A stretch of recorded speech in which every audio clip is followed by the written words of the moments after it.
Hello, everyone. Oh, wait. Hello, I am back. How's it going? I I have a lot to talk about today.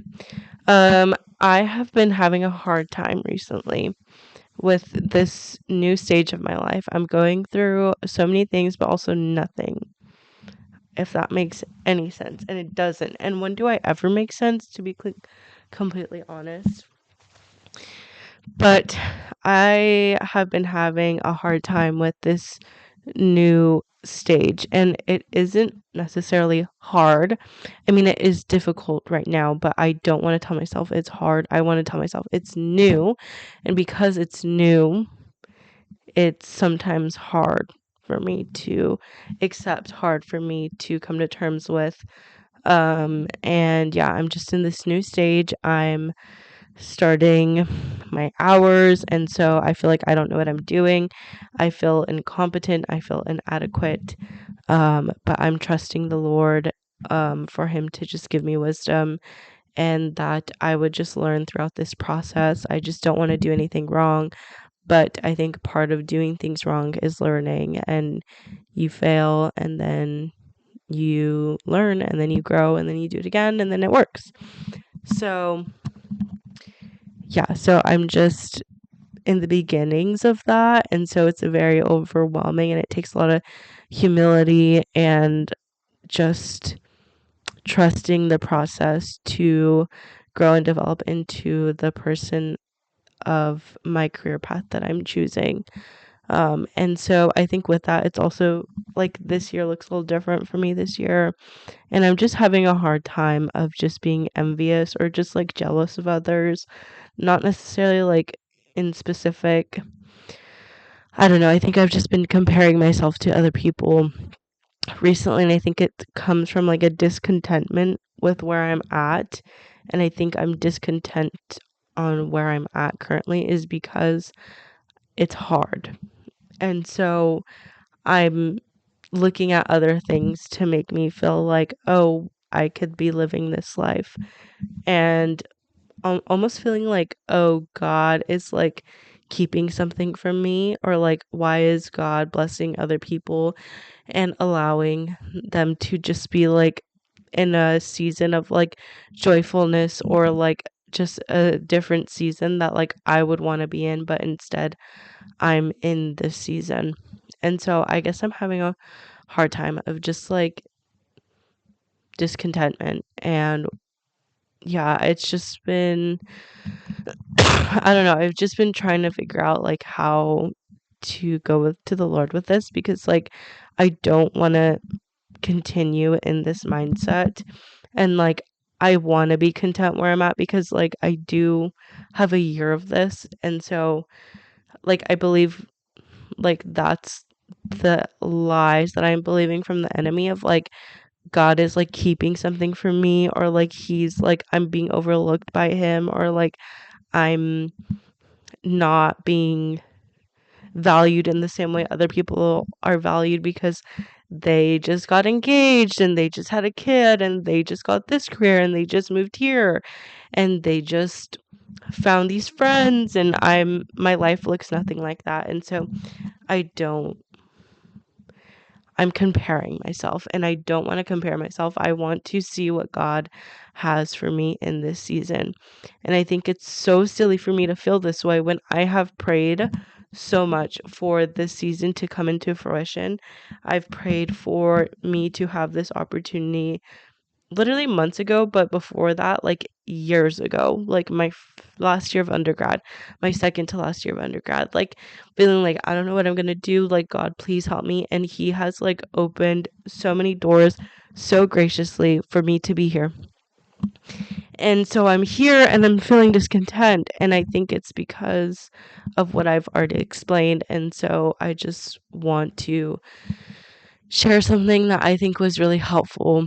I think people that inspire me to lean on the Lord and just point out my flaws and help me in certain areas is JP Pokluda. and he talks about jealousy, and he just talks about like discontentment and like how to find contentment from the Lord. And it just reminded me of like, what is my purpose here? And like, my purpose is to love God and tell others about God. And like, with that, I'm here to use the gifts that he has given me to tell others about the Lord. And so it doesn't matter, like, I should find joy in that. And like, finding joy is like having a choice. Like, I have a choice to look at things negatively, and I have a choice to look at things positively. And so if I just continue to look at the negatives and look and be in like pity and like victimize myself, like, wow, look at everyone else and then look at me, like, that's where I'm going to stay. But if I'm optimistic and I am choosing life, and I am choosing to speak life into my life and speak the words that are true and who God says I am, and who God is to me, then that will come into my life. And I think that's also like something that me and my therapist have talked about too, is because sometimes I'm so negative, and it's so easy to like stay in the negative. But it's like, what would it look like if you stop those patterns and be positive? And I feel like it's just a learned mindset that I've had. Is like, I need to be in pity. I need to be in like negativeness or even suffering in order to be like okay with myself, I guess. Like, this is the mode I only know. And so it's hard to come out of this. And especially when it's hard, it's so easy for me to just go in this, oh, everyone else has it better, and God is not, God forgot about me and all these things, but that is not true. Like, that's literally not true. And so, sorry. Something that has helped me is Philippians 4, and so I'm going to read it. And it says, "Rejoice in the Lord always. I will say it again, rejoice. Let your gentleness be evident to all. Do not be anxious about everything, but in every situation, by prayer and petition, with thanksgiving, present your requests to God. And the peace of God, which transcends all understanding, will guard your hearts and your minds in Christ Jesus." And then he says, "Finally, brothers and sisters, whatever is true, whatever is noble, whatever is right, whatever is pure, whatever is lovely, whatever is admirable, if anything is excellent or praiseworthy, think about such things. Whatever you have learned or received or heard from me or seen in me, put it into practice, and the God of peace will be with you." And I think just like, wow, like, okay, I've been learning so much about like positive psychology and like being able to be positive, and the more you're positive, the more positive things will come your way. And it's just like, when you focus on what you like, there's this quote, and it says, we will our life will become what we pay attention to by default or by choice. And so understanding that if we are always looking at the negative in our life, we will have a sad life because we chose to look at the negative. But if we look at the positive, if we look at whatever is true, whatever is lovely, whatever is admirable, whatever is praiseworthy, think about such things. And whatever I have learned or seen through God, put it into practice. If I'm thinking of whatever is lovely, whatever is true, whatever is admirable, if I'm putting the purpose that God has put into my life to serve others, to know Him, and I'm putting that into practice, the God of peace will be with me. God's peace will be with me that transcends all understanding. If I live a life of gratitude, that's what will happen. Like, God, I feel so horrible. How could I forget about this? How could I, like, I feel so ugly, like, when I read this, because I'm like, God, what you have here for me is such a blessing that I have prayed for, that I have longed for. And here I am, like, you being a brat, like, oh, I want to be there instead, or oh, why is my life not look like this? And it's like, God, I feel so ugly. You have blessed me beyond measure. Like, you have blessed me. And I'm so sorry that I just my default mode is to look at the bad instead of the good. Like, are you kidding me?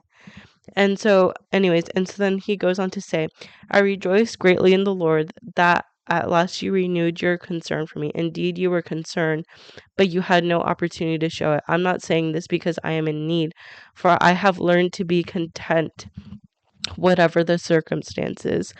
I know what it is to be in need, and I know what it is to have plenty. I have learned the secret of being content in any and every situation, whether well fed or hungry, whether living in plenty or in want. I can do all this through him who gives me strength. Okay, guys, Paul has found what it is to be content in all circumstances. Like, there's so much to think about here, and I'm gonna try not to talk about it so much, but like, Paul, what do you mean? Sorry. What do you mean Paul was content in all circumstances when he was put into prison so many times, when he was beaten so many times? Like, he was content. And like, here I am, like, living in this age, and it's like, how on earth can I be discontent? If Paul, the one that was persecuted the most and did the most for spreading the gospel, was able to have contentment, and it was because through Christ who gives him strength, through abiding in the Lord. And there's so much here, and I just think, like, wow, God, please forgive my ungrateful and ugly heart, because I just read this and I'm just blown away by Paul. I'm blown away by God's goodness. And I think what I do need to do is focus on the good, because it says, rejoice in the Lord.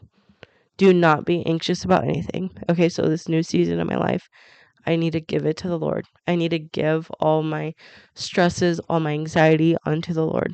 I need to think about the positive. I need to thank the Lord. I need to live a life of gratitude. How do I set my mind on what I'm thankful for? Okay, I need to be president. I need to be president. I said it again. I need to be present and think about what I'm grateful for today. Okay, practicing daily gratitude. I need to think about what the Lord has done in my life. Okay, if I'm focusing on the good, if I'm practicing gratitude, if I am abiding in the Lord, my life, there's nothing to be jealous of with other people, because I can see the blessing that God has put in my life. My God has not forgotten about me. My God has not forgotten about me, because here I am, breathing, living in in a in a in a blessing that I prayed so much for. Like, the enemy knows where to get me, because this is something that I have trouble with, and I feel like for the first time in my life, I'm finally becoming self-aware of it, um through this process of, like, feeling things, feeling envious, feeling like I'm comparing myself to others. And I feel like with the help of, like, my therapist and the Lord and community and JP Pacluda, obviously, I am now becoming self-aware and wanting to change this negative habit in my life of jealousy or an envious or discontentment, because I have the key. I know how to be content. Shout out Philippians, shout out Paul. So yeah, those were my thoughts today. And I don't know if I'm the only person that's going through this, but I think that it's so easy to be jealous or envious of others, especially in social media.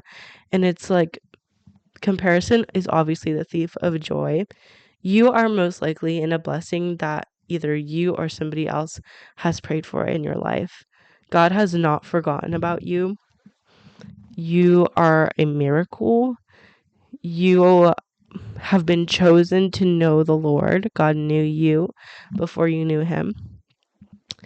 And we can rejoice in that. And we are content in our circumstances by the one that gives us strength, and that's Jesus Christ. And so, yeah, that's all I have to say. Thanks for listening. Goodbye.